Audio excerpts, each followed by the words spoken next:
As you walk into the cozy restaurant, you're immediately greeted by the friendly hostess who asks, "Welcome to Bistro Bliss. Can I take your name, please?" You take a deep breath, feeling a mix of excitement and nervousness, and say, "I'd like to make a reservation for two, please." The hostess smiles. "Let me just check if we have a table available." And after a short pause, she says, "Yes, I have a lovely table by the window. Would you like to sit there?" You nod, and she adds, "Great, I'll go ahead and bring your menus." As you wait for your menus, you take a moment to observe the restaurant, noticing the dim lighting, the soft music playing in the background, and the aroma of freshly baked bread wafting from the kitchen. Your friend, who's been quietly sipping on a glass of water, leans in and whispers, "Can I get a cappuccino, please?"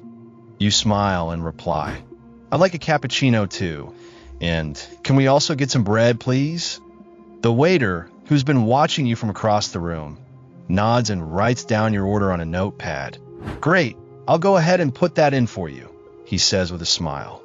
As you wait for your food to arrive, you take a moment to practice your English, repeating phrases like "I'd like" and "Can I get" to yourself, feeling more confident with each passing minute.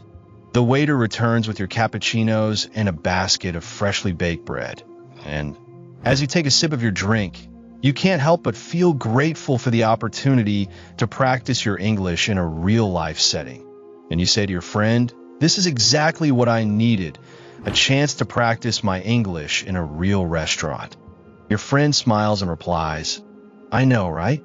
It's been a great conversation. Let's do it again soon."